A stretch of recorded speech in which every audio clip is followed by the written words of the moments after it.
My husband begged me not to attend his law school graduation. Why? I asked. He sneered. I don't want people knowing you're just a waitress. Coldly, he added, I'll say you're dead. Never contact me again.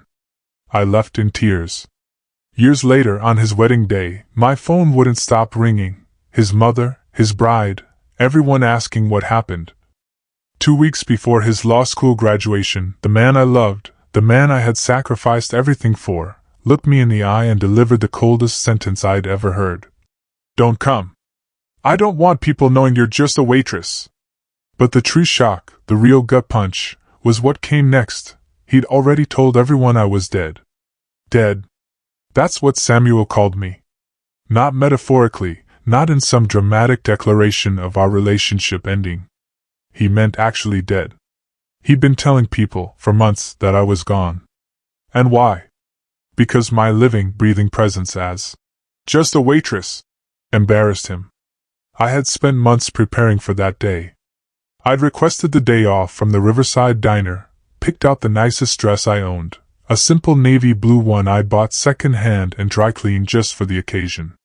I'd pictured myself sitting in that audience, my heart swelling with pride as my husband walked across the stage to receive a law degree that I had helped pay for.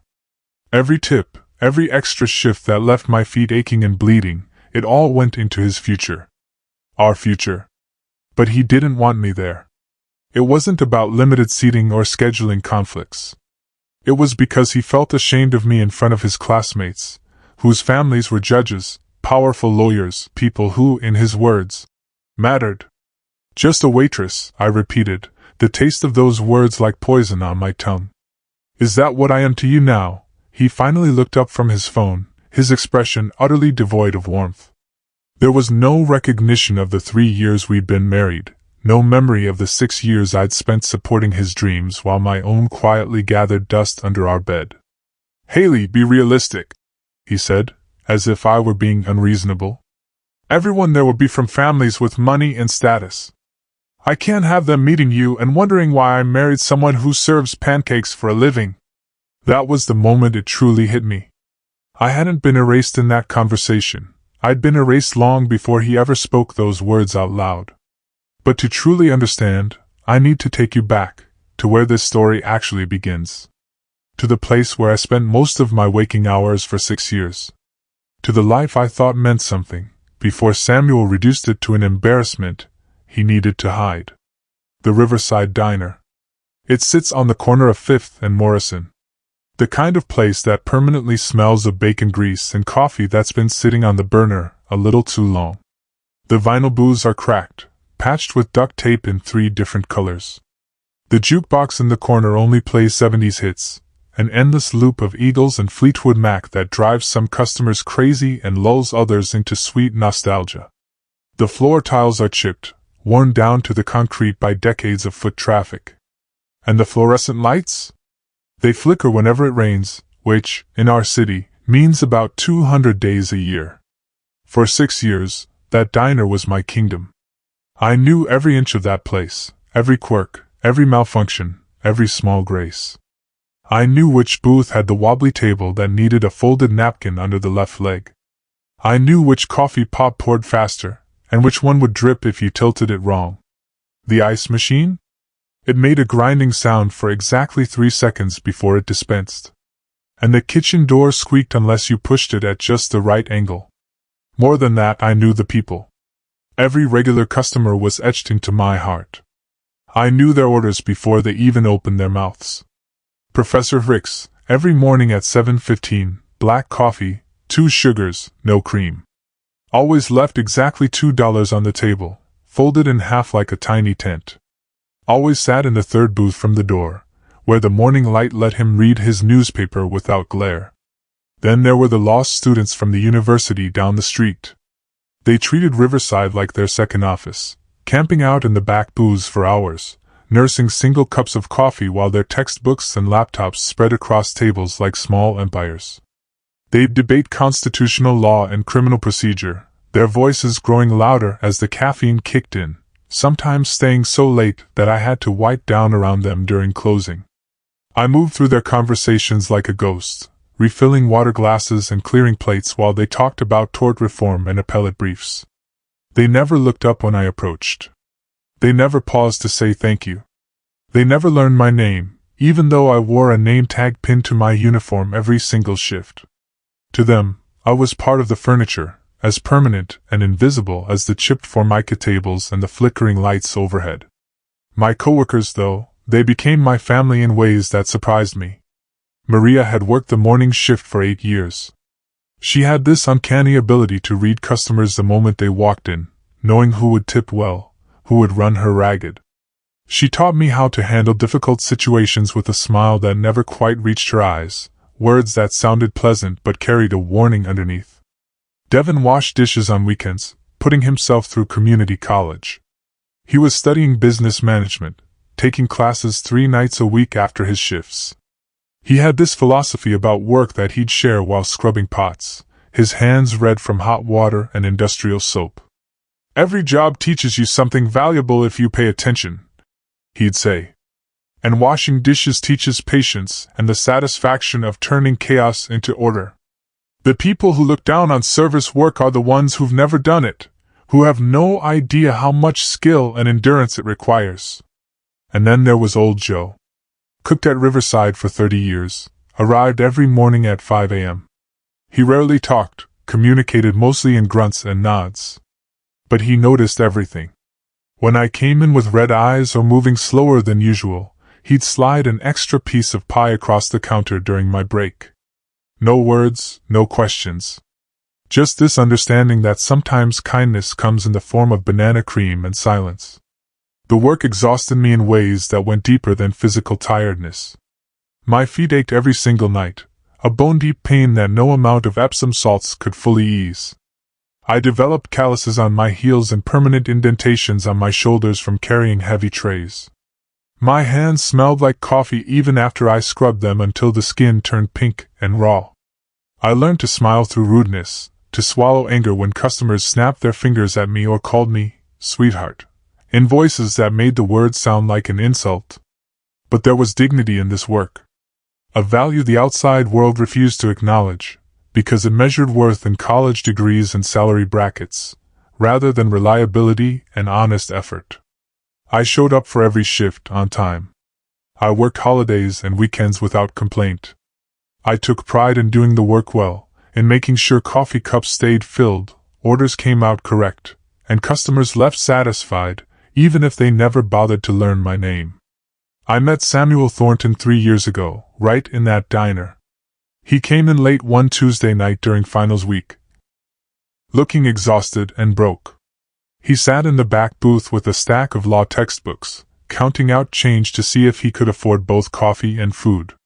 I watched him separate quarters from dimes, his shoulders hunched with the particular tension of someone doing math they desperately didn't want to finish.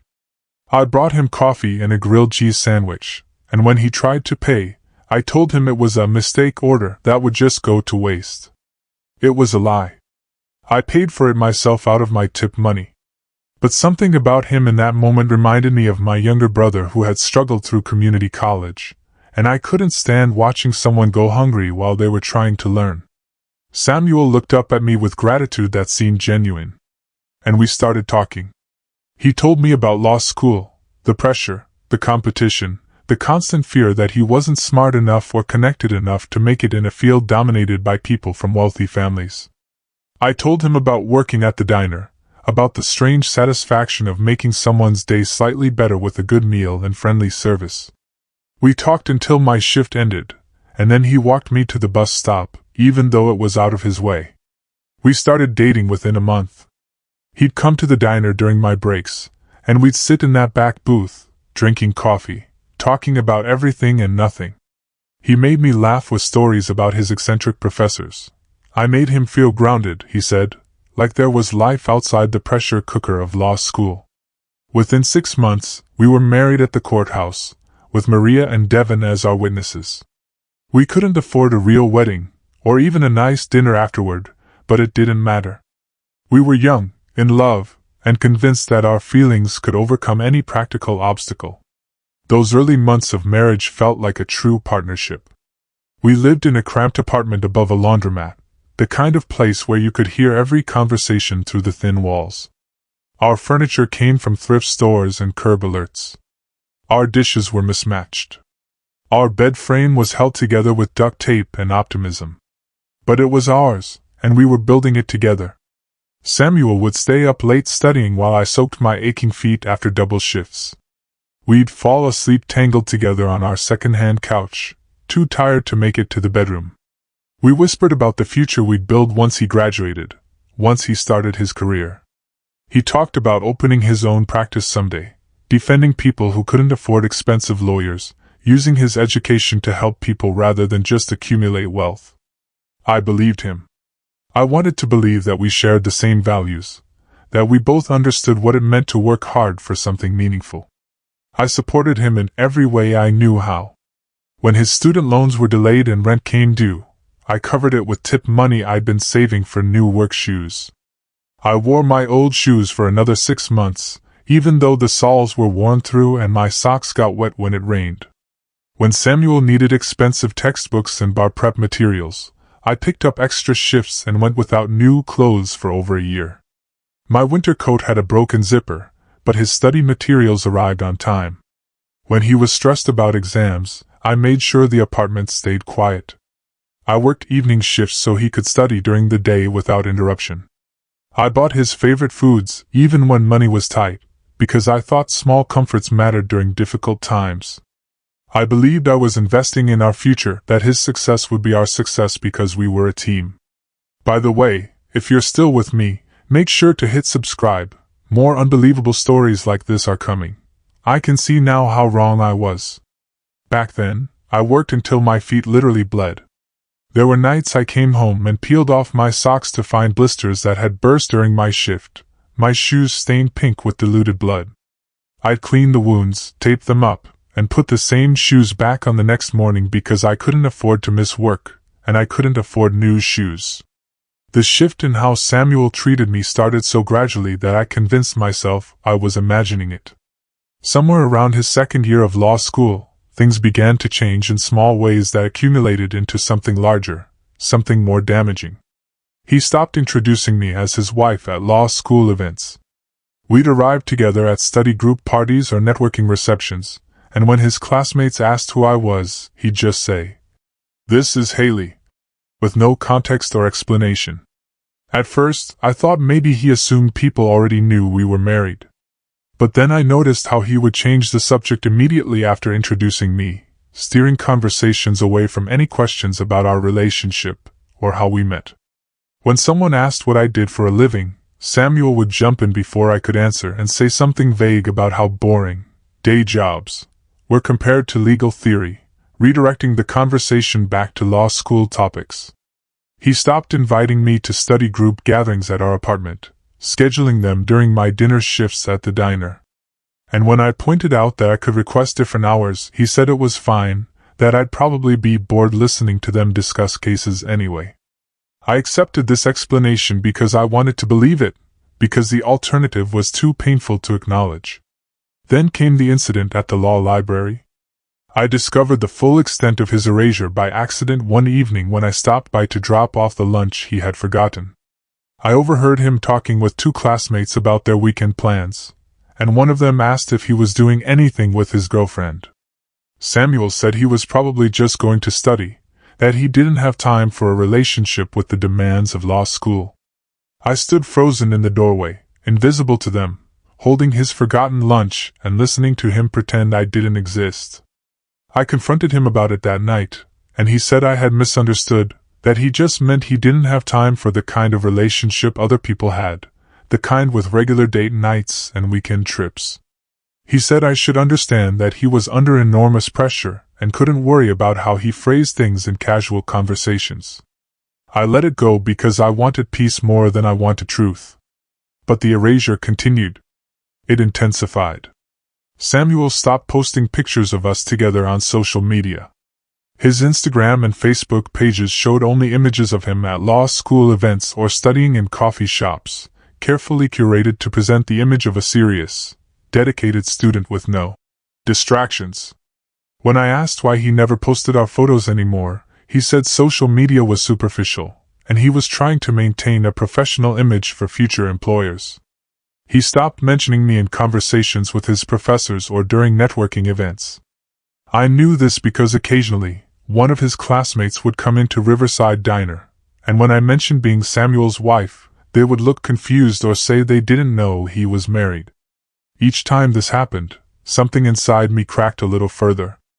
I told myself he was just stressed, that law school pressure was making him behave strangely. I made excuses for behavior that needed no excuse, only acknowledgement. But deep down, something cold and certain was growing in my chest, this knowledge that I was becoming invisible in my own marriage, that my husband was systematically erasing me from his life while I was still living in it. Now, standing in our apartment, Samuel's graduation pronouncement still echoing in my ears, I understood that the erasure was complete. I wasn't just invisible. According to Samuel, I wasn't supposed to exist at all. The waitress who had supported him through 3 years of law school, who had worked until her feet bled so he could focus on studying, who had sacrificed her own dreams and financial security for his education, that woman was just an embarrassment he needed to hide from people who mattered. Just a waitress, I whispered again, and the words felt like ashes in my mouth. Samuel stood up from the couch, pocketing his phone. I'm glad you understand. The ceremony is invitation only anyway, so it's not like you were really going to be able to attend. That was a lie. I had seen the graduation information. Family members were welcome. But I didn't argue. What was the point? He had already decided I wasn't family.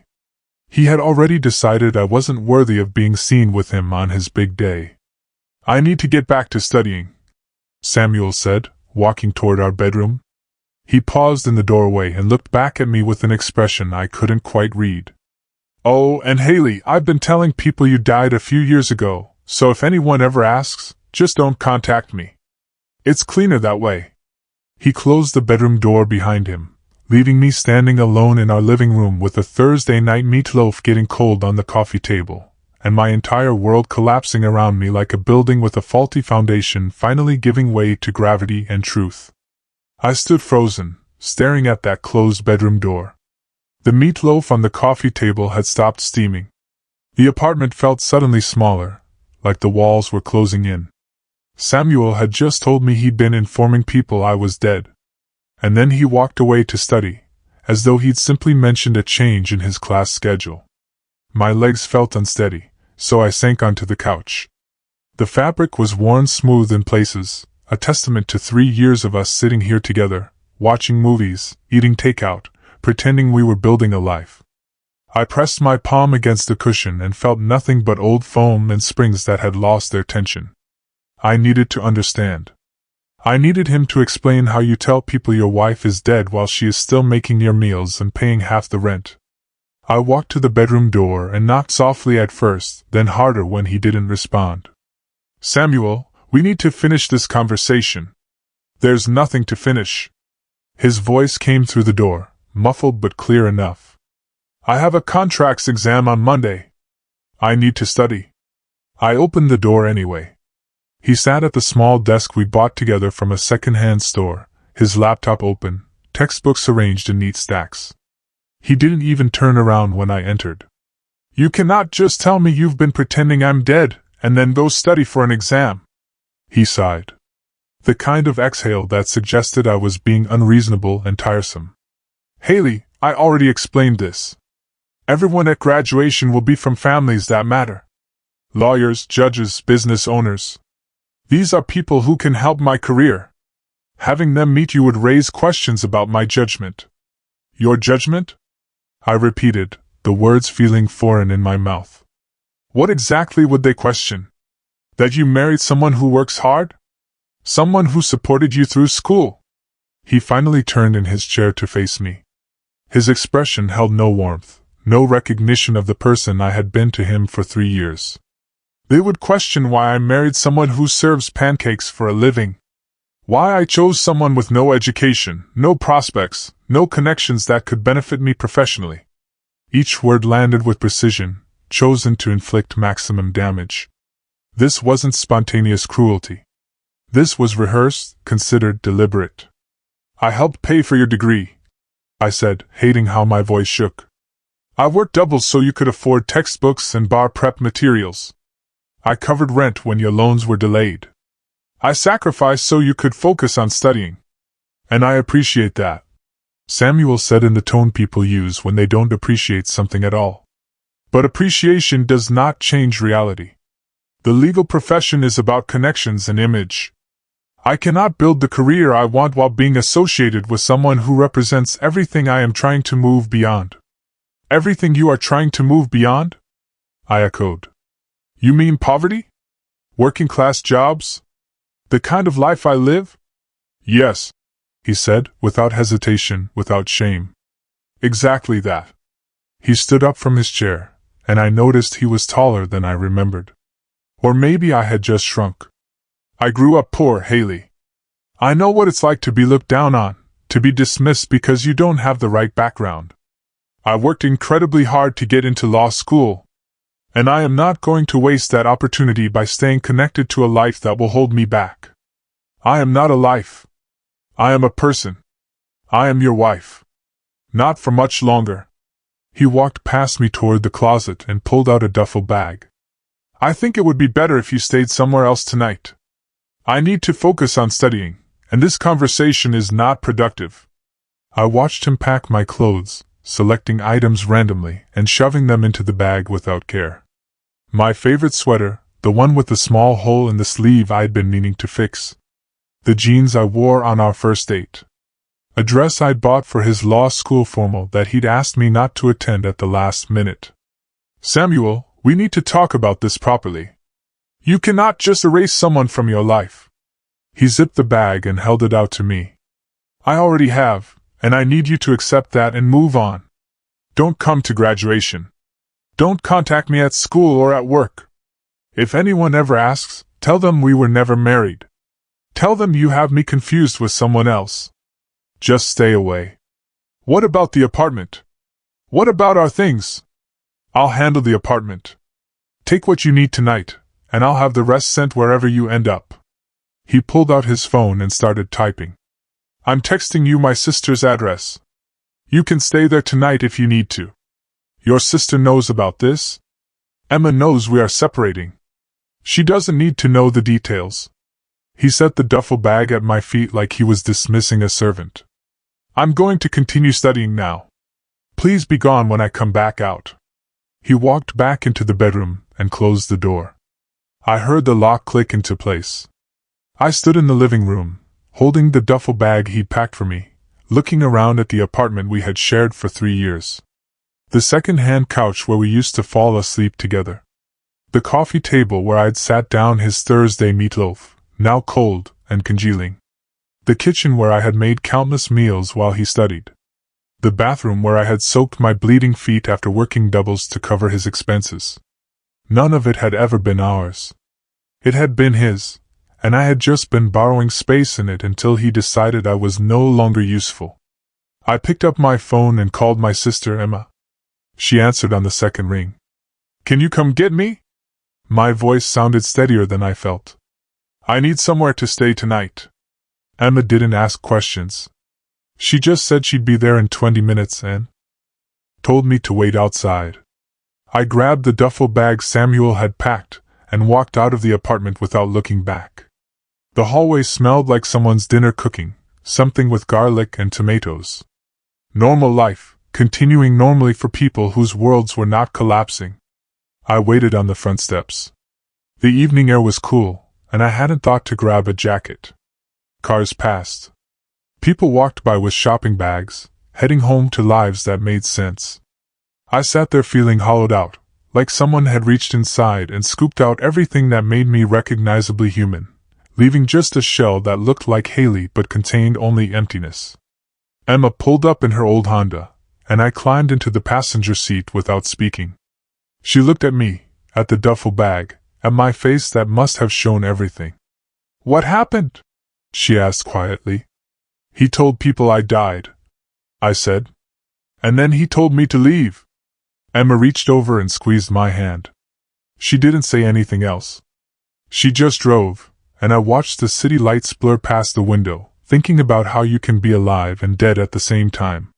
How you can exist and not exist, depending on who is telling the story. We pulled up to Emma's apartment complex, and she helped me carry my hastily packed belongings inside. Her guest room was small but clean, with a bed that had too many pillows and curtains that blocked out the streetlights. She brought me tea that I didn't drink, and sat with me while I stared at the wall, trying to comprehend how love turns into annihilation. "Do you want to talk about it?" Emma finally asked. I shook my head.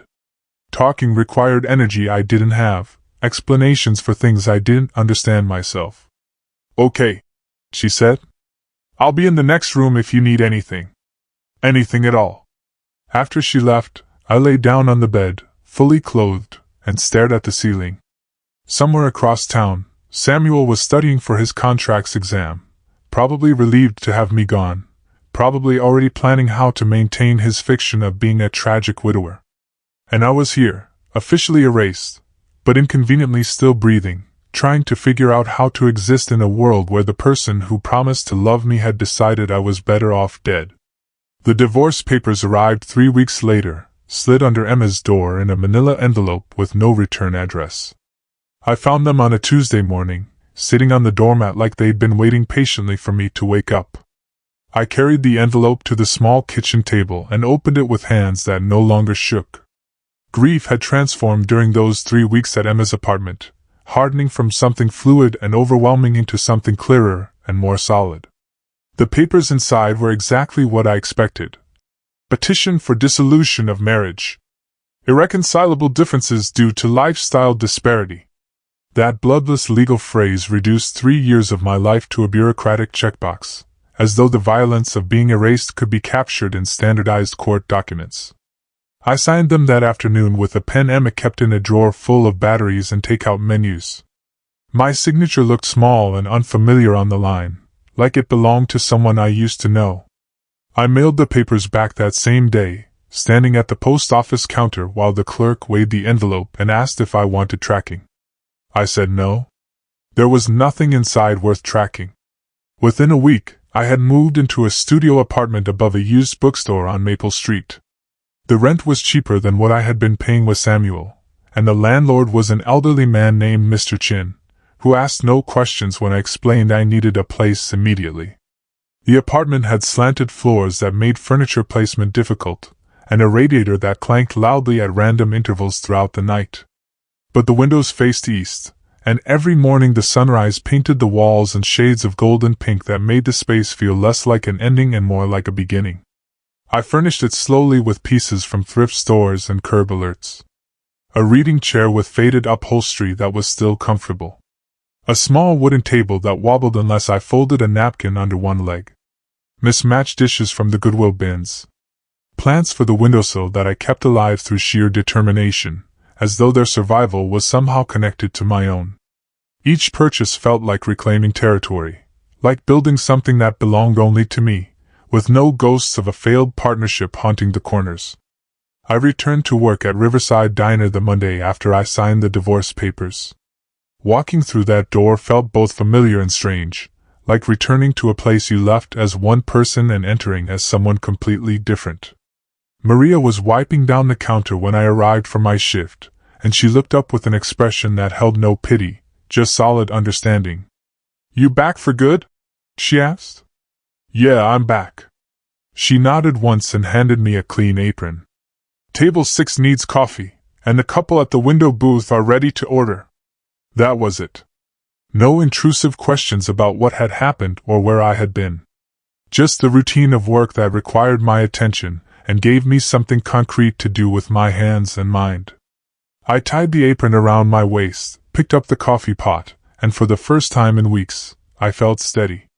Maria noticed the dark circles under my eyes that no amount of concealer could fully hide.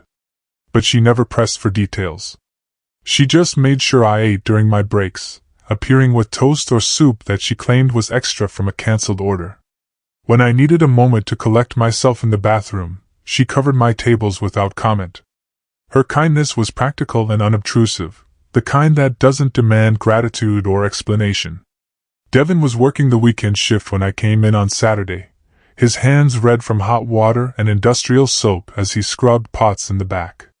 He had this way of talking while he worked, sharing observations about life that sounded like philosophy disguised as casual conversation. "You know what I figured out about dishes?" he said while I was filling salt shakers during a slow period. "Every single one starts out dirty. Food stuck on, grease baked on, stains that look permanent. But if you just keep working at it, keep scrubbing, eventually it comes clean. Nothing stays ruined forever if you put in the work." I looked at him, at this 20-year-old kid putting himself through community college while washing dishes, and I realized he understood more about resilience than most people twice his age. "That's a good philosophy," I said. He grinned. "Yeah, well, dishes teach you things if you pay attention. Patience, mostly, and the fact that a fresh start is always possible." Old Joe started making my favorite comfort foods without being asked. I'd be working my section, and he'd slide a plate of grilled cheese and tomato soup across the kitchen counter, catching my eye with a gruff nod that said more than words could. Sometimes it was his special mac and cheese, the kind he only made when someone really needed it. Sometimes it was pie, still warm from the oven, with extra whipped cream. These people saw me. They valued my work and my presence in ways that had nothing to do with who I was married to or what credentials I held. They measured worth differently than Samuel's world did, in reliability and kindness and the small daily acts that kept the diner running.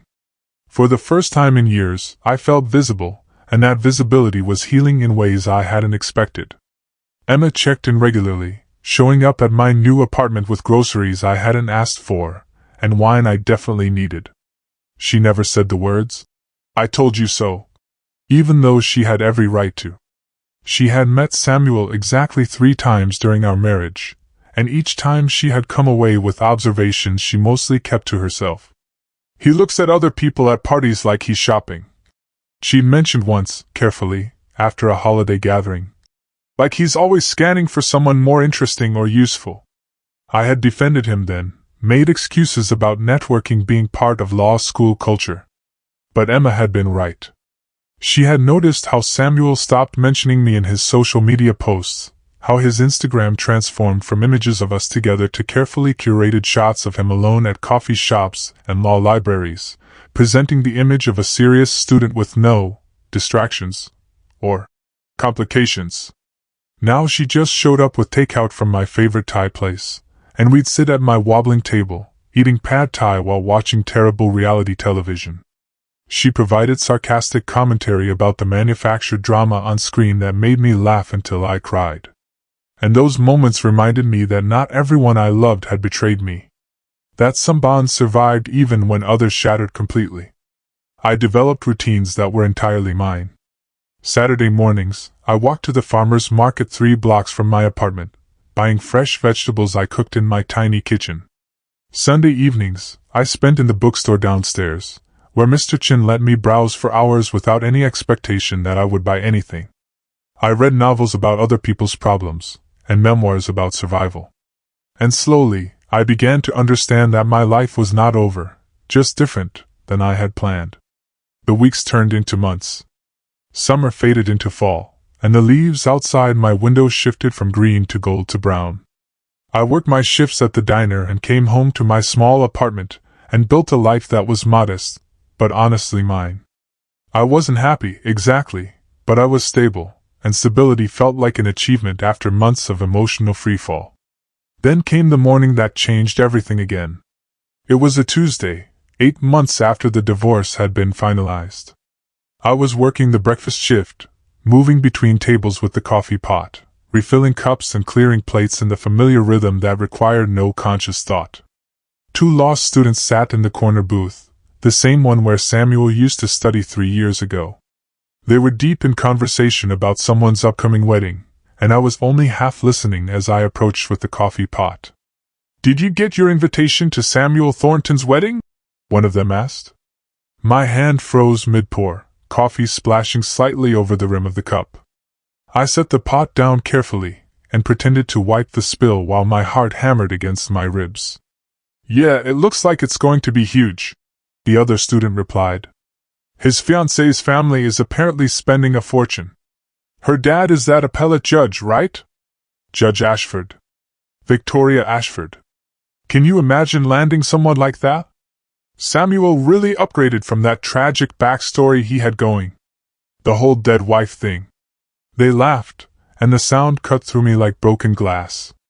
I finished wiping the table and walked back to the kitchen on legs that felt disconnected from my body. Victoria Ashford, daughter of an appellate judge. Exactly the kind of pedigree Samuel had been cultivating. The exact opposite of a waitress who embarrassed him with her working-class existence. He hadn't just left me.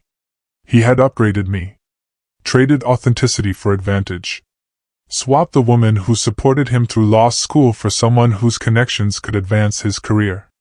And he was getting married, celebrating this new partnership, while still telling people his first wife had died tragically years ago.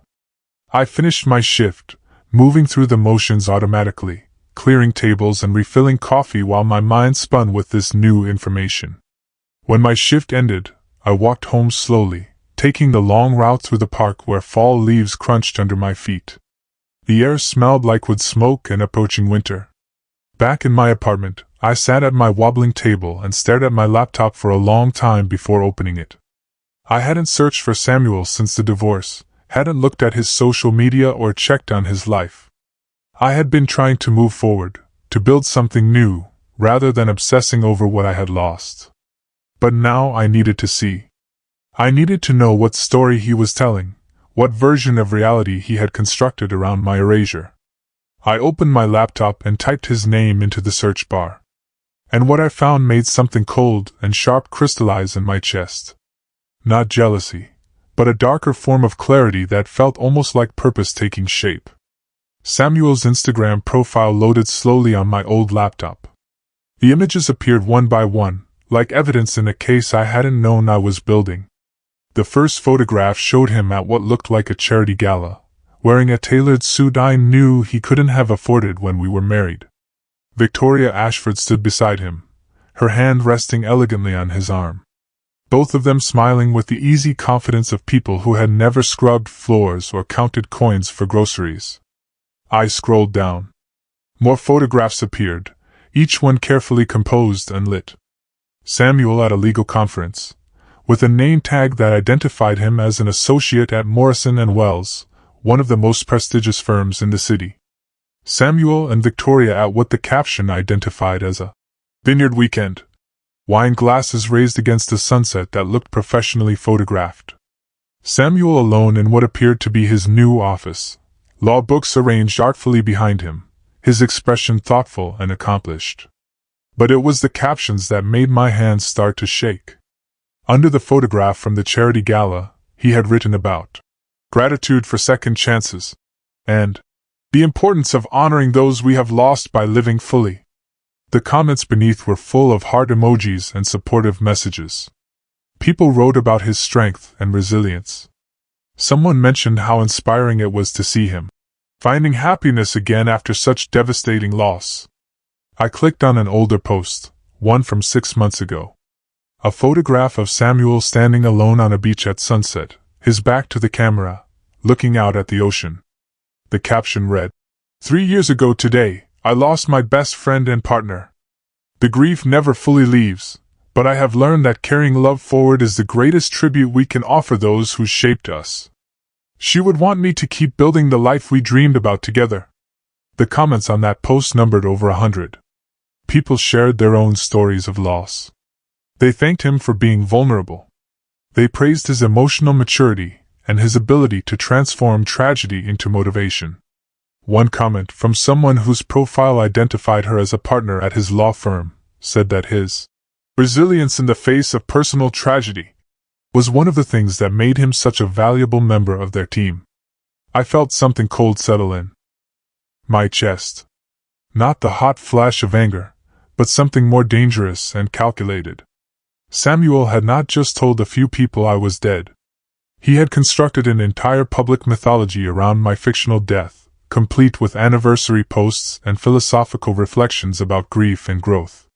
My erasure had become performance art, carefully staged and widely applauded. I opened a new tab and searched for Samuel's name along with the law school. The third result was an article from the Alumni magazine, published 4 months ago. The headline read, "Rising Star: How Personal Tragedy Shaped One Graduate's Approach to Justice." My finger hesitated over the trackpad before I clicked the link. The article opened with a photograph of Samuel in his office, the same one from his Instagram, but shot from a different angle. The text began with what the writer called his remarkable journey through law school, balancing academic excellence with the emotional weight of losing his spouse during his first year. I read the interview slowly, feeling my pulse accelerate with each paragraph. Samuel described our marriage as a beautiful but brief chapter, a partnership cut short by circumstances he preferred not to detail out of respect for her memory. He talked about how the loss had taught him about the fragility of life and the importance of fighting for justice on behalf of people who could no longer fight for themselves. He said his late wife had always believed in helping others, and that her memory motivated him to pursue civil rights law rather than more lucrative corporate work. None of this was true. Samuel had never expressed interest in civil rights law during our marriage. He had talked constantly about making money, about building the kind of practice that would let him afford the lifestyle he wanted. And I had never shared any particular philosophy about helping others beyond the basic human decency of treating people with respect. But the interviewer had eaten it up, weaving Samuel's fabricated narrative into a compelling story about perseverance and purpose. The article included a quote from one of his professors, saying that Samuel's ability to channel personal tragedy into professional drive made him exactly the kind of attorney the legal system needed. Another quote, from a senior partner at Morrison & Wells, mentioned that they had been impressed not just by his academic credentials, but by his character, which had been tested and proven through unimaginable loss. I clicked back to his Instagram and scrolled further. There were more posts stretching back over 2 years, each one carefully maintaining the fiction. A photograph of a book about grief with a caption about finding comfort in unexpected places. A shot of him running a 5K with a caption about how physical challenges helped him process emotional pain. An image of a sunset with a quote about carrying memories forward while building new dreams. The performance was meticulous. He had created an entire digital memorial to a version of me that had never existed. A saintly dead wife whose loss made him more sympathetic, more admirable, more hireable. Every post generated dozens of supportive comments. Every public display of grief earned him social capital that translated directly into professional opportunities. I found his LinkedIn profile next. His bio mentioned overcoming personal adversity during law school, though it was more subtle than his Instagram presence. But the recommendations from professors and colleagues made references to his resilience and emotional strength. One recommendation specifically mentioned his ability to maintain excellence despite circumstances that would have derailed most students. Then I found the engagement announcement. It had been posted 2 months ago on both his profile and Victoria's. The photograph showed them on what looked like a yacht. Victoria's left hand displayed prominently to show an engagement ring that probably cost more than I made in 6 months.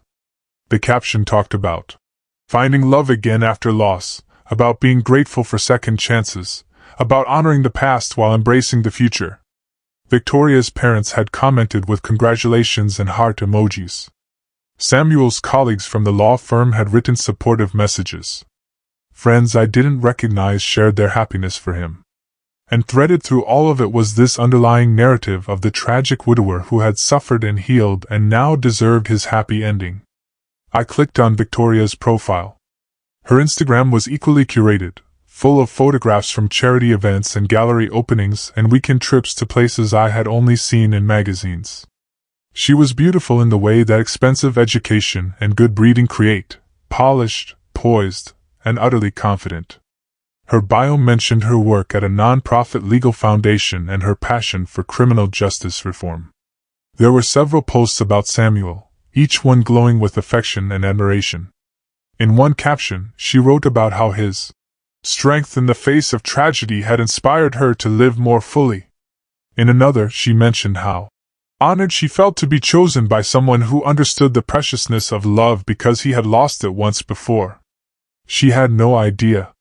Victoria Ashford, daughter of an appellate judge, graduate of an elite university, dedicated to justice and reform, had no idea she was marrying a man who had casually erased his living wife from existence because she embarrassed him.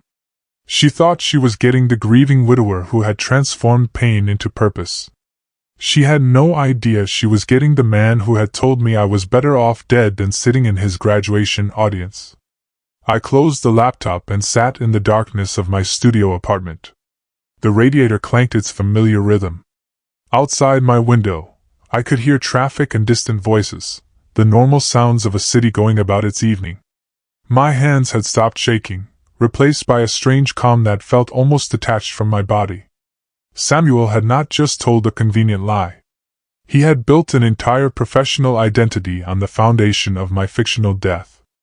Every connection he had made, every job opportunity he had received, every expression of sympathy and admiration he had collected, all of it was contaminated by this fundamental deception. He had weaponized my erasure, turning it into social capital that opened doors and generated trust. The unfairness of it was staggering. I had given him 3 years of marriage, and 3 years before that of friendship and support. I had worked until my feet bled so he could focus on studying. I had sacrificed my own financial security and my own dreams to help him build his future. And he had repaid me by killing me off and using my corpse as a stepping stone to success. But what struck me most was not just what he had done to me. It was what he was doing to everyone else. Victoria thought she was marrying someone honest and emotionally mature. His colleagues thought they were elevating someone whose character had been tested by tragedy. His clients would trust him because they believed his personal suffering had made him compassionate and dedicated to justice. All of them were being deceived, and none of them knew it. I stood up and walked to the window, looking out at the street below. A couple walked past holding hands. A teenager sat on the bus stop bench, scrolling through her phone. An elderly man walked a small dog that kept stopping to sniff every tree. Normal life continuing normally for people whose worlds had not just collapsed under the weight of fundamental deception. Some lies are too big to let stand unchallenged. Some betrayals demand a response, not because revenge will heal anything, but because silence becomes complicity. I thought about Victoria, walking down the aisle toward a man she didn't really know. I thought about Samuel's colleagues and clients trusting him based on a foundation of fiction. I thought about all the people who would attend his wedding next weekend and celebrate him without understanding what kind of person they were applauding. This was not about making Samuel suffer, though I won't pretend that thought held no appeal. This was about refusing to stay dead. This was about resurrecting the truth just enough to crack the carefully polished surface he had spent months building. This was about giving Victoria and everyone else in Samuel's fabricated world a chance to see who he really was before they invested any more of their trust and respect in someone who didn't deserve it. I opened my laptop again and created a new email account, something anonymous and untraceable. Then I started researching wedding venues, guest lists, contact information for key people in Samuel's professional and personal life. I worked methodically, taking notes in a notebook I bought specifically for this purpose, building a careful architecture of truth that would deploy at exactly the right moment. By the time I finished, it was nearly midnight. My coffee had gone cold hours ago, but I had a plan. And for the first time since Samuel told me not to come to his graduation, I felt something other than grief or confusion or hollow determination. I felt purpose, clear and cold and certain, like ice forming on a winter lake. The notebook sat open on my kitchen table the next morning, filled with names and numbers and details I had collected through the night.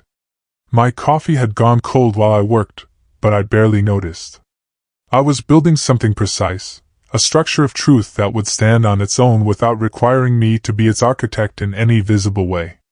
Victoria's social media had provided the wedding venue without my needing to ask a single question. Ashford Estate. She had called it in her posts, though the official name was Riverside Manor, an upscale property 30 miles outside the city. The photographs she had shared showed manicured gardens and a ballroom with crystal chandeliers, the kind of place that required deposits larger than most people's annual salaries. She had tagged the location in multiple posts, hashtagging it with their wedding date and variations of words like #blessed and #grateful and #forever. I spent Tuesday morning cross-referencing social media tags and law firm directories, building a map of who would be present at Samuel's wedding. Victoria's parents were easy to identify. Judge Richard Ashford and his wife Catherine appeared frequently in photographs from charity events and legal conferences. Both of them polished and prominent in ways that explained exactly why Samuel had chosen their daughter. The guest list extended through their social network like branches on a family tree. Each connection leading to more connections, more names, more people who believed Samuel's carefully constructed fiction. Samuel's law firm partners were there too, visible in his LinkedIn connections and Instagram tags. Morrison & Wells employed 60 attorneys across 4 practice areas, but only 5 were senior partners, and all 5 followed Samuel on social media and had commented on his engagement announcement. I wrote down their names and found their office numbers through the firm's website. By Wednesday afternoon, I had created a spreadsheet that mapped relationships and contact information for 30 key people who would attend the wedding: Victoria's family office manager, the wedding coordinator at Riverside Manor, the receptionist at Morrison & Wells, Samuel's direct supervisor, Victoria's maid of honor, whose Instagram bio listed her as an assistant district attorney. Each name represented a point of contact, a place where truth could be planted and allowed to grow. I made my first call on Thursday morning. My hands were steady as I dialed the number for Riverside Manor. And when the wedding coordinator answered with professional cheerfulness, my voice came out calm and pleasant. "Hi, this is Haley Thornton. I'm calling to follow up on some billing details for the Thornton-Ashford wedding this Saturday." There was a brief pause, the kind that signals confusion being processed in real time. "I'm sorry, could you repeat your name?" "Haley Thornton. Samuel's wife. I just wanted to confirm that the payment arrangements have been finalized correctly." The pause lengthened. I could hear papers shuffling in the background, the click of a computer mouse. "I'm showing the primary contacts for this event as Samuel Thornton and Victoria Ashford. Are you a member of the wedding party?" "I am his wife," I said again, letting the words sit there without explanation or elaboration. "Is there a problem with the account?" No problem at all. I just need to verify some information. Can you hold for one moment?" I held for 3 minutes while elevator music played through my phone. When the coordinator came back, her voice had shifted from confused to carefully professional. "I apologize for the confusion. I will need to contact the primary account holder to clarify the contact list. Is there a number where you can be reached?" I gave her my cell phone number and thanked her politely before hanging up. The seed was planted. The coordinator would call Samuel or Victoria to ask about the wife who had called about billing. They would have to explain. They would have to address a question that shouldn't exist if Samuel's story about my death was true. I made the second call Friday morning to Morrison & Wells. The receptionist answered with practiced efficiency, and I asked to speak with Samuel Thornton regarding updates to spouse insurance benefits. "Of course. May I ask who is calling?" "Haley Thornton, his wife." Another pause, this one shorter, but weighted with uncertainty. "Let me transfer you to his extension." The phone rang 4 times before going to voicemail. I left a brief message in the same pleasant tone, asking Samuel to call me back about insurance paperwork that needed his signature. Then I called back and asked the receptionist to leave him a note as well, just to ensure he received the message. "I'll make sure he gets this," she said. "Just to confirm, you said you are his wife?" "Yes, that is correct. Haley Thornton. He should have my number in his contacts." I could hear her typing, probably adding a note to whatever message system they used. This would sit in his inbox, flagged as important, requiring explanation to anyone who saw it. The receptionist would mention it to colleagues. People would ask questions. The fiction Samuel had constructed would develop small cracks. The third call went to Victoria's family office. The number I had found listed on Judge Ashford's law clerk's LinkedIn profile. A young woman answered, her voice bright and efficient. Ashford Family Office. This is Jennifer. Hi Jennifer, this is Haley Thornton. I'm calling about seating arrangements for the wedding this Saturday. I wanted to confirm where Samuel's wife should be seated during the ceremony. This pause was the longest yet. I'm sorry, I think there might be some confusion. The seating chart shows Samuel Thornton as a single guest, being seated with the groom's party. Are you a +1 who was added late? No, I am his wife. We have been married for several years actually. Is there a problem with the seating arrangements? Let me pull up the guest list. Can you spell your last name? I spelled it carefully while she typed. The silence that followed told me exactly what she was finding, which was nothing at all. I'm not seeing your name on the guest list, Jennifer said, her professionalism cracking slightly into confusion. And the information we have shows Samuel as unmarried. Are you certain you have the correct wedding? Samuel Thornton and Victoria Ashford this Saturday at Riverside Manor? That is the wedding I am asking about. Yes, that is correct. But I really think there has been some mistake. Let me get your contact information and I will have someone from the family reach out to you to clarify. I gave her my phone number and email address, thanked her for her help, and ended the call. 3 calls, 3 different sources of confusion, all landing in Samuel's world in the 72 hours before his wedding. Each one required explanation. Each one raised questions that had no good answers. I made 2 more calls that afternoon.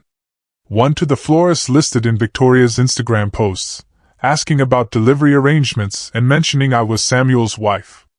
One to what appeared to be Victoria's college roommate based on social media tags, leaving a voicemail congratulating her on being in the wedding party and introducing myself as someone who looked forward to meeting her at the ceremony. Each call was brief, professional, and deliberately confusing. I was not lying about who I was. I was simply existing in spaces where Samuel had declared me non-existent, speaking truth into a narrative built entirely on fiction. The calls would generate conversations. People would mention them to other people. The confusion would spread like ripples in water, reaching Samuel from multiple directions at once. I knew from 3 years of marriage that Samuel was someone who needed control over every detail of his image. He managed his social media presence the way other people managed investment portfolios. He carefully curated every interaction, every photograph, every public statement. These small disruptions would create anxiety he could not fully address, because addressing them required either maintaining the lie or admitting the truth. And neither option gave him the control he craved. Saturday morning arrived cool and clear, the kind of October day that photographers love for outdoor ceremonies. I woke early and dressed carefully in the navy blue dress I had originally planned to wear to Samuel's law school graduation. The one I had dry cleaned for an occasion I was never allowed to attend. I applied minimal makeup and pulled my hair back in a simple style. I wanted to look presentable but unremarkable, like someone who belonged in professional spaces without drawing unnecessary attention. I drove to Riverside Manor slowly, taking back roads through neighborhoods where autumn leaves created canopies of gold and red overhead. The estate appeared at the end of a long driveway lined with oak trees. The main building, a restored Victorian mansion, surrounded by gardens that looked like they required a full-time staff to maintain. Workers were already setting up when I arrived at 9 in the morning. White chairs arranged in perfect rows on the lawn. Floral arrangements being positioned near an arbor where Samuel would stand in a few hours. A string quartet setting up their instruments and music stands. Catering vans parked behind the building. Staff members in black and white uniforms carrying supplies through service entrances. I parked across the street in a small public lot that served a walking trail, positioning my car where I had a clear view of the main entrance, but remained far enough away to avoid notice. I settled into my seat with a bottle of water and the book I had brought as cover, though I had no intention of reading. Guests began arriving around 11:30. Expensive cars pulling up to the valet station. Women in elegant dresses and men in tailored suits, air kisses and greetings that carried across the lawn. I watched Victoria's parents arrive in a black sedan. both of them immediately surrounded by people wanting to shake hands and offer congratulations. I watched Samuel's law firm partners arrive together. 3 middle-aged men and 2 women who looked like they had stepped out of a recruiting brochure for success. At noon, Victoria arrived in a white limousine, surrounded by her bridesmaids in pale pink dresses. Even from across the street, I could see how stunning she looked, how perfectly she fit into this world of manicured lawns and crystal chandeliers. This was the woman Samuel had chosen to keep alive in his narrative.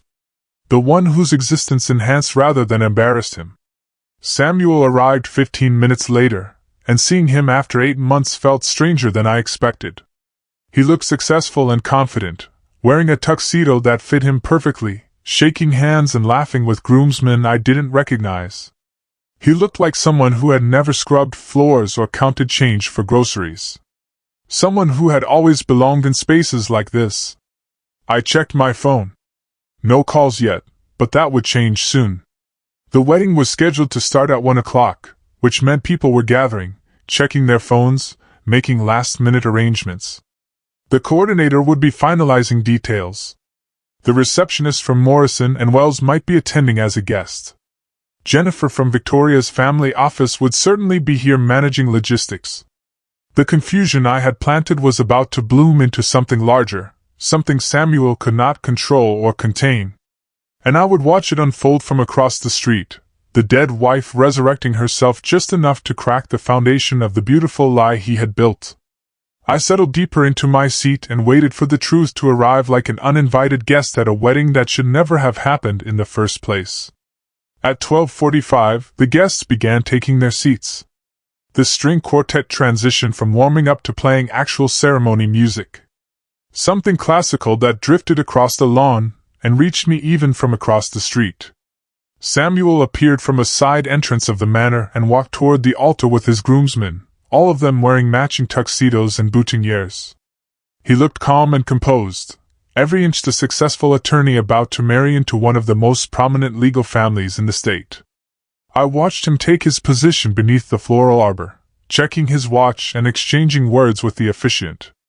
The guests settled into their white chairs, programs rustling, phones being silenced.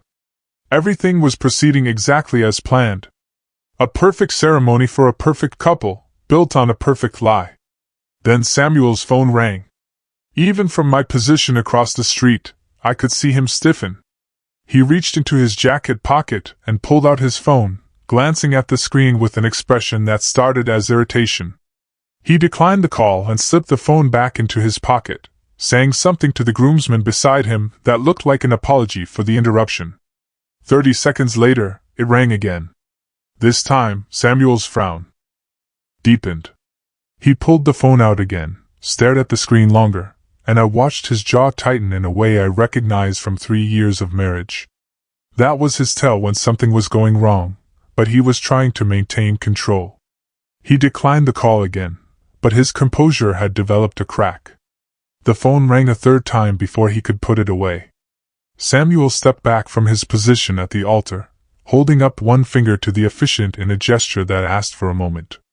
He answered the call, pressing the phone to his ear while his free hand went to his hip. I could not hear what was being said, but I could read his body language. The way his shoulders hunched forward, the sharp gesture he made with his hand, the growing tension in his posture as whatever explanation he was trying to give clearly was not satisfying the person on the other end. Guests in the front rows began turning in their seats, whispering to each other. The officiant looked uncertain about whether to wait or try to proceed. One of the groomsmen approached Samuel and said something, but Samuel waved him away without taking the phone from his ear. Then I saw Victoria's mother stand up from her seat in the front row. Catherine Ashford had her own phone pressed to her ear, and her expression had shifted from composed matriarch to someone dealing with an unexpected crisis. She walked quickly toward the altar area, her elegant dress not quite suited for the pace she was moving. She reached Samuel just as he was ending his call, and she immediately began speaking to him while gesturing at her own phone. I watched Samuel shake his head, watched him try to explain something, but Catherine's expression was transforming from confused to suspicious. She kept pointing at her phone, her voice carrying across the lawn in fragments I could not fully make out, but whose tone was unmistakably demanding answers. Other guests were checking their phones now. I could see the ripple effect moving through the rows of white chairs as people pulled out devices and looked at screens, then looked at each other with confused expressions. The wedding coordinator appeared from somewhere behind the manor, practically running across the lawn with her tablet clutched in both hands. She reached Samuel and Catherine and tried to show them something on her screen, her mouth moving rapidly in what looked like an attempt to explain a situation that made no sense. One of Samuel's law firm partners stood up from his seat, a man I recognized from LinkedIn as Richard Morrison, one of the founding partners of Morrison & Wells. He made his way to the front with the deliberate stride of someone accustomed to taking charge in crisis situations. When he reached the growing cluster of people near the altar, he pulled out his own phone and showed Samuel something on the screen. Samuel's face had gone from irritated to genuinely panicked now. His hand ran through his hair, disrupting the careful styling. He was talking rapidly, gesturing with both hands, trying to explain something to multiple people at once. But whatever he was saying was clearly not resolving the confusion because more people kept approaching with phones and questions. The string quartet had stopped playing. The sudden silence made the chaos at the altar even more noticeable. Guests were standing now, craning their necks to see what was happening, whispering speculation that grew louder as the delay continued. Then I saw Victoria. She emerged from the manor in her wedding dress, surrounded by her bridesmaids in their pale pink gowns.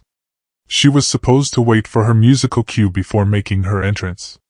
But something had clearly gone wrong with the timing.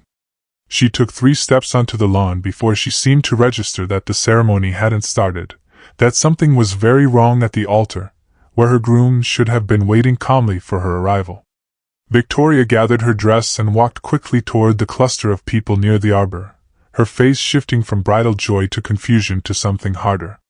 As she got closer, I watched her reach Samuel, watched her grab his arm and pull him slightly away from the others. They stood face to face, and even from across the street, I could see the intensity of whatever conversation was happening. Samuel was trying to calm her down, his hands making placating gestures. But Victoria was not having it. She stepped back from him, one hand going to her mouth in a gesture that looked like shock. Her mother moved to her side immediately, and now Samuel was surrounded by the 2 most important women in his fabricated life. Both of them clearly demanding answers he could not provide without destroying everything. Judge Ashford stood up from his seat in the front row, his expression grave. He approached the group at the altar with the measured pace of someone who had presided over countless courtrooms and knew how to project authority even in chaos. When he reached Samuel, he said something brief, and I watched Samuel's face drain of color. More phones were ringing now. More guests were checking messages. The wedding coordinator was frantically typing on her tablet, probably trying to reach other vendors or contact someone who could explain what was happening. Samuel's law firm partners had gathered in a small cluster, speaking among themselves, and glancing toward the altar with expressions that ranged from concerned to professionally suspicious. Victoria's hand had dropped from her mouth to her side, and she was staring at Samuel with an expression I recognized from my own experience. It was the look of someone watching a person they thought they knew transform into a stranger. Her mother had an arm around her shoulders, but Victoria seemed barely aware of the support. I checked the time on my phone. 10 minutes had passed since the ceremony was supposed to start. 10 minutes of Samuel's carefully constructed world collapsing under the weight of simple truth. The dead wife calling about billing. The dead wife inquiring about insurance benefits. The dead wife asking about seating arrangements. Each call a small bomb detonating in his fiction, creating confusion that multiplied and spread until it could no longer be contained or explained away. Samuel pulled out his phone again, and appeared to be making a call himself now. Probably trying to reach me, trying to figure out how to stop what was already in motion. But I had turned my phone off hours ago. There was nothing he could say that would put this back together. Judge Ashford was speaking to the officiant now, and I could read the body language clearly enough. The ceremony was being delayed indefinitely. The judge turned to address the assembled guests, his voice carrying with the projection of someone trained to command courtroom attention. I could not hear the exact words, but I could see the reaction. Guests standing, confused conversations erupting, people beginning to gather their belongings or move toward the manor entrance. Victoria's bridesmaids had surrounded her in a protective cluster, and I watched her turn away from Samuel and walk back toward the manor with her mother and her attendants, forming a barrier between her and the man she had been about to marry. Samuel tried to follow, but Judge Ashford put a hand on his shoulder, stopping him. The two men stood there having what looked like a very serious conversation while the wedding dissolved around them. I had seen enough. The truth had done its work, creating exactly the kind of chaos that could not be smoothed over with explanations or excuses. Samuel would have to choose now between admitting he had lied about my death or constructing even more elaborate lies to cover the first ones. Either choice would cost him something significant: his credibility, his relationship with Victoria, his standing at the law firm that had elevated him based on a character assessment built on fiction. I started my car and pulled slowly out of the parking lot. In my rearview mirror, I could see the scene continuing to unfold. Guests streaming toward their cars or clustering in confused groups. The wedding coordinator standing alone near the arbor, staring at her tablet like it might contain answers. Samuel still talking with Judge Ashford, his gestures growing more desperate. The ghost he had tried to create had spoken from beyond the grave he dug, and the message was devastatingly simple. I'm still here. I exist. And lies, no matter how carefully constructed or widely believed, eventually collide with truth in ways that cannot be managed or controlled. I drove back toward the city slowly, taking the scenic route through neighborhoods where families were having normal Saturday afternoons. Children playing in yards, people washing cars, couples walking dogs. Regular life continuing for people whose worlds had not just collapsed under the weight of fundamental deception. My phone stayed off in my purse. I didn't need to hear Samuel's explanations or excuses. I didn't need to witness the aftermath directly. I had done what I came to do, which was not to destroy him, but simply to stop being dead.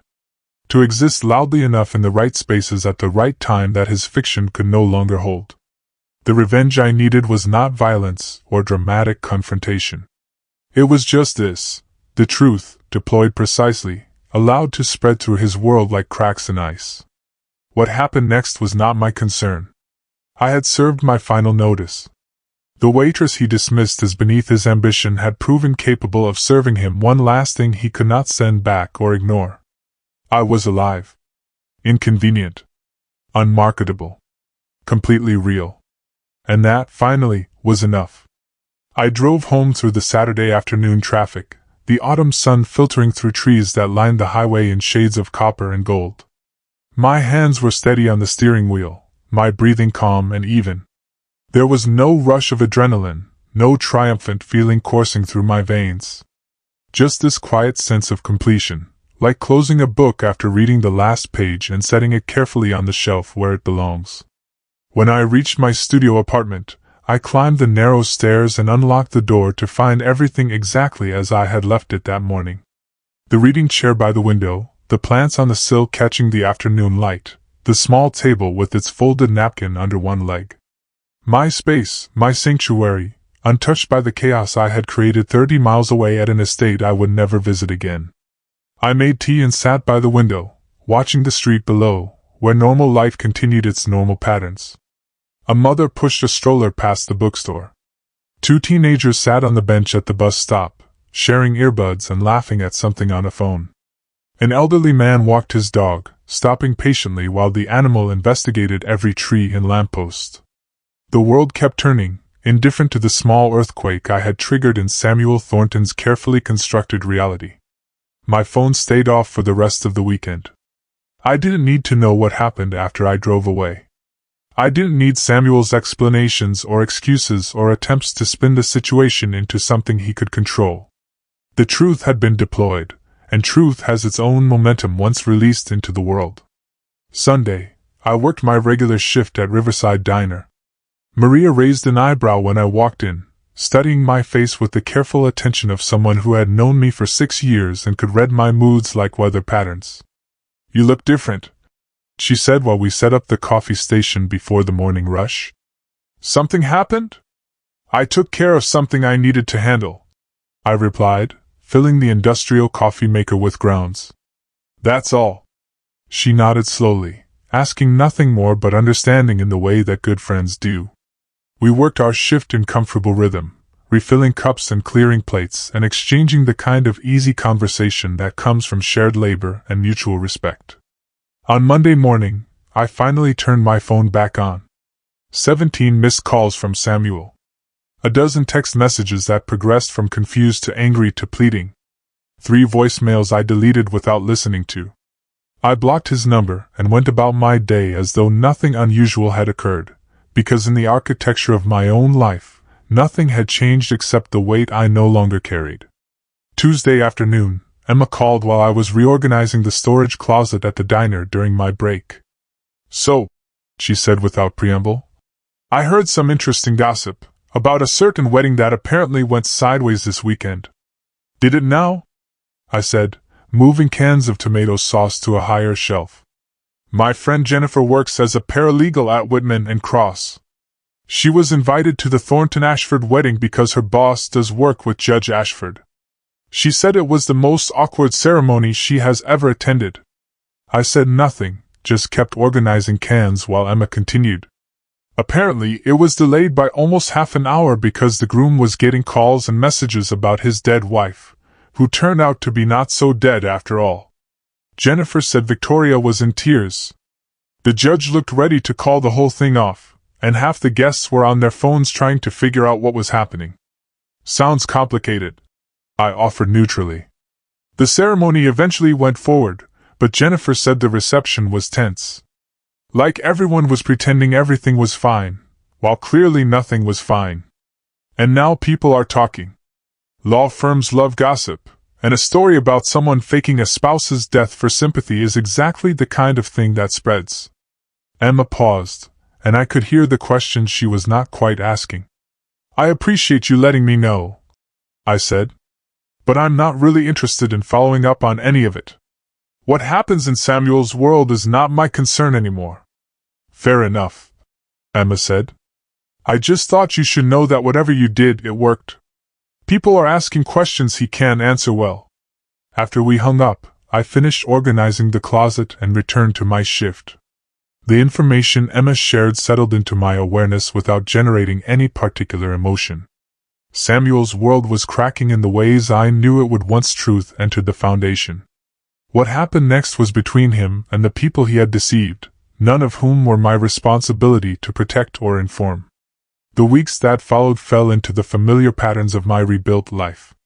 Morning shifts at the diner, afternoon walks through my neighborhood, evening hours in my apartment reading or cooking simple meals that pleased only me and required no one else's approval. I had returned to the rhythm that sustained me, and I found it both sufficient and satisfying in ways that surprised me. 3 days after the wedding that almost wasn't, Emma forwarded me a screenshot from social media without additional commentary. The image showed Samuel and Victoria at what appeared to be their reception. Both of them dressed in wedding attire and smiling for the camera. But even through the filtered and edited photograph, something looked wrong. The smiles were too tight. Victoria's eyes held no warmth. Samuel's hand on her waist looked more like obligation than affection. The post had been shared by someone I didn't know, one of Victoria's cousins, based on the profile information. The caption asked a question that had generated significant discussion in the comments below. Why would someone lie about a spouse dying? What does that say about their character and integrity? The comments were divided. Some people defended Samuel, suggesting he had been the victim of a malicious prank by an unstable ex.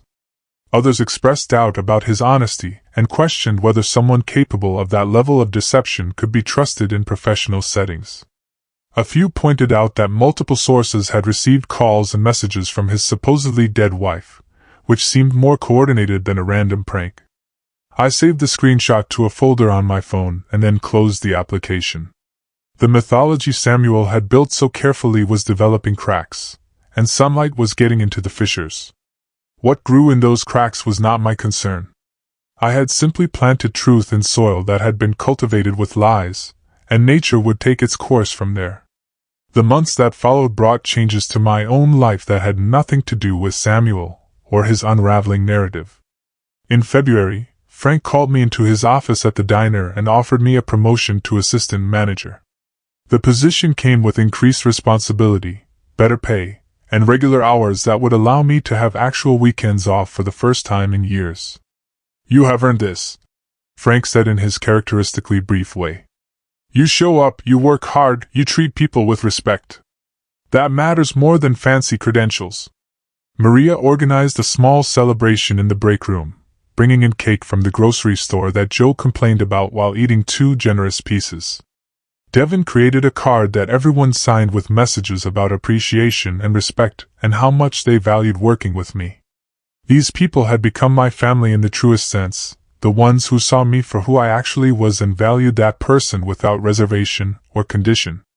The promotion felt more meaningful than any of Samuel's polished achievements, because it was built on reality rather than fiction.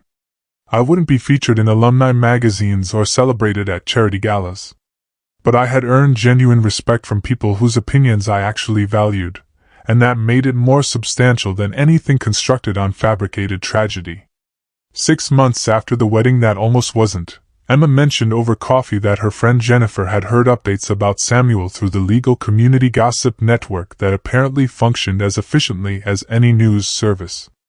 "Victoria's parents hired someone to investigate after the wedding disruptions," Emma said, stirring sugar into her coffee. "They found out the truth about you, about how Samuel had been telling people you died when you were very much alive and paying half his rent." I sipped my own coffee and waited for her to continue. "The marriage went forward because calling it off would have been too embarrassing for everyone involved. But Jennifer says everyone knows it's strained.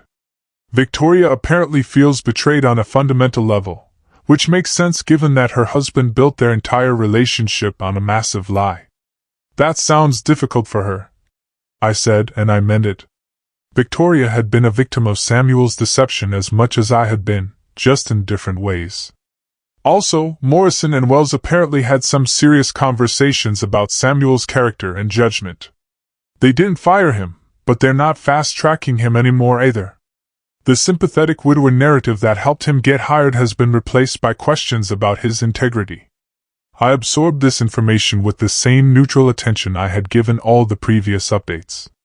Samuel's professional reputation was becoming complicated in exactly the ways I expected once the foundation of lies was exposed. Truth, once released, shapes reality in ways that no amount of careful image management can control or redirect. "Does that feel satisfying?" Emma asked, watching my face. "Knowing that he's facing consequences?" I considered the question carefully. "It feels complete," I said finally. "I didn't do this to punish him or to celebrate his struggles. I did it to stop being dead, to exist loudly enough that his fiction could not hold. What happens to him now is between him and the people he deceived." Emma nodded, understanding in ways that only someone who had witnessed the entire arc of this story could understand. We finished our coffee and talked about other things, normal things, the texture of a life that had moved beyond the need for revenge or vindication. Ending asterisk. The calendar notification appeared on my phone in late October, a full year after Samuel had told me not to come to his graduation. The reminder read simply, "Anniversary," because I had never bothered to delete it after the divorce. 6 years since we had stood in that courthouse with Maria and Devin as witnesses, believing we were starting something that would last. I stared at the notification for a long moment, then dismissed it with a swipe of my finger. But the date lingered in my awareness throughout my shift at the diner, this marker of time that measured both how far I had come and how completely my life had transformed from what I once imagined it would be. After work, I did something I had never done before. I made a reservation at Marcellus, an Italian restaurant downtown that I had walked past countless times but never entered, because the prices listed on the menu board outside were more than I typically spent on groceries for a week. But I had received my first paycheck as assistant manager, and I decided this anniversary deserved acknowledgement, not as mourning for what was lost, but as celebration for what I had survived and rebuilt. The hostess seated me at a table by the window as evening settled over the city. The restaurant was elegant in an understated way, with white tablecloths and soft lighting, and the kind of atmosphere that suggested special occasions and celebrations. I felt briefly self-conscious sitting alone at a table clearly designed for couples or small groups. But I pushed that feeling aside.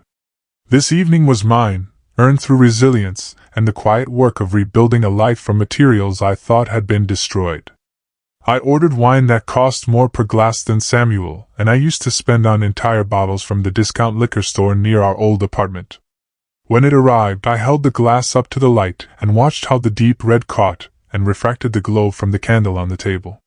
The first sip was rich and complex, with layers of flavor that unfolded across my tongue in ways that cheap wine never achieved. This was what quality tasted like when you could finally afford it through your own honest work.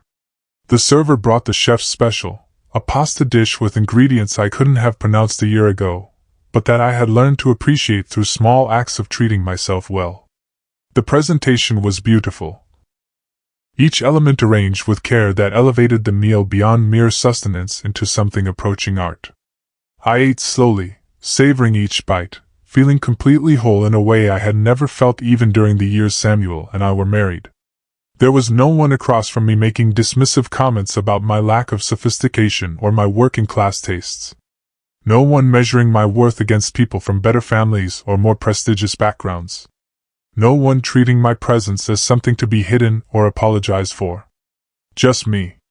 Alone at a table by the window, present in my own life, without apology or shame or the constant awareness of falling short of someone else's expectations. Between courses, I watched the city lights coming on as darkness settled fully over the streets. People walked past the restaurant window on their way to wherever their Saturday evenings were taking them. A couple holding hands. A group of friends laughing about something. A woman walking alone with confident strides and earbuds blocking out the world. All of them living their own stories, facing their own struggles, building their own versions of what a good life looked like. I thought about Samuel, probably sitting down to dinner with Victoria in some equally nice restaurant, possibly even nicer given her family's resources. I wondered if he ever thought about this anniversary, if he remembered the date, or if he had successfully erased it along with all other evidence of our marriage. I wondered if Victoria knew that today marked 6 years since he had married someone he would later declare dead for convenience. But those thoughts came without the sharp edge of pain they once carried. Samuel's life was his own now, contaminated by lies he would have to manage indefinitely, but no longer connected to mine in any meaningful way. Whatever difficulties he faced were consequences of his own choices. And I had no obligation to care about or track his struggles. The server brought dessert, a small masterpiece of chocolate and cream that looked too beautiful to eat, but tasted even better than it looked. I savored it slowly while finishing my wine, feeling grateful for this moment, and this meal, and this life I had built from the ruins of what I once thought I wanted. Understanding settled over me as I sat there in the quiet elegance of that restaurant. Being erased from someone's story does not mean you cease to exist. It only means you exist outside the boundaries of their narrative, free to write your own story using your own words and your own truth. Samuel had tried to make me invisible through systematic erasure that culminated in my fictional death. But erasure only works if you cooperate with it. If you accept the judgment that you are not worth remembering or acknowledging. I had refused to cooperate, not through dramatic confrontation or public spectacle, but through the simple act of existing loudly enough in the right places at the right time to crack the foundation of lies he had built. The waitress he dismissed as beneath his notice had proven capable of serving him one final order he could not decline or send back to the kitchen, truth delivered with precision at exactly the moment when it would cause maximum disruption to fiction. I paid the check and left a generous tip for the server who had made this evening's special with attentive service that never felt intrusive. As I gathered my coat and purse, I caught my reflection in the darkened window glass. The woman looking back at me was not the person I had been a year ago, broken and confused in Emma's guest room, trying to comprehend how love turned into annihilation. She was not even the person I had been 3 years ago, shrinking herself to fit inside Samuel's ambitions while her own dreams stayed locked away. This woman was Haley Brennan, assistant manager at Riverside Diner, holder of modest achievements earned through honest work, survivor of betrayal, who had learned that being dismissed is not the same as being dismissible. I had scars from this experience, places where trust had broken and might never fully heal. But I also had clarity about my worth that came from being valued by good people who measured character through actions rather than credentials or connections. The studio apartment above the bookstore waited for me when I walked home through streets that smelled like autumn leaves and would smoke from someone's fireplace. I climbed the stairs and unlocked the door to the space that was entirely mine, furnished with pieces I had chosen and paid for myself. The reading chair where I spent Sunday evenings with books from the shop downstairs. The small table with its folded napkin under one leg that held my coffee every morning. The plants on the windowsill that I had kept alive through consistent care and attention. Everything in this apartment carried meaning rather than serving as props in someone else's curated life. This was not performance or image management. This was just living, honest and modest and completely real. The life I had built was not glamorous or impressive by the standards Samuel valued. I would never be featured in alumni magazines or celebrated at charity galas. But it was solid in ways that fiction could never be, built on authenticity rather than manufactured tragedy. I made tea and sat in my reading chair by the window, watching the street below, where the evening continued in patterns that had nothing to do with my small personal history. A young couple walked past, arguing about something, their voices carrying up to my window before fading into distance. The bookstore owner locked up for the night, testing the door twice to make sure it was secure before walking to his car parked at the curb. Normal life continuing normally the way it always had and always would, indifferent to individual dramas and personal transformations. Samuel had tried to write me out of his story, to erase me so completely that I became nothing more than a tragic footnote in his narrative of perseverance and success. But stories have a way of asserting their own logic, demanding internal consistency, punishing those who falsify fundamental facts. His story would always be contaminated by the lie at its center. The dead wife who turned out to be alive and capable of disrupting his carefully planned wedding with nothing more than truth delivered precisely. My story was different. It was clean, built on survival and the quiet power of continuing to exist despite someone else's determination to erase me. It was not a story people would tell at networking events or use to generate sympathy and professional opportunities. It was just mine, honest and hard-won and sufficient. I raised my teacup toward my reflection in the dark window. A small toast to the woman I had become. Not the ghost Samuel tried to create, but someone solid and present and whole. Someone who had learned that the best revenge is not destruction or punishment, but simply refusing to disappear. Simply continuing to exist with dignity and honesty while the lies collapse under their own weight. The evening stretched ahead with no demands on my time or attention. I could read or cook or simply sit in this chair, watching the city lights and feeling grateful for this ordinary, extraordinary life. Tomorrow, I would work my shift at the diner. I would pour coffee and clear plates and exchange easy conversation with people who valued my presence and my contributions. I would come home to this apartment, and these routines and this quiet satisfaction that came from building something real. That was enough. That was everything. The ghost had learned to live again, not by haunting the person who tried to kill her off, but by claiming her own space in the world and refusing to be anything other than fully, completely, inconveniently alive. I finished my tea and set the cup down gently on the small table. Outside my window, the city continued its evening rhythms. And inside this modest apartment above a used bookstore, I sat in my reading chair, feeling absolutely complete, defined not by someone else's shame or limited by someone else's ambitions, but by my own resilience and my own refusal to stay buried in a grave dug with lies. The anniversary had passed. The ghost had lived. And that, finally, was the entire story.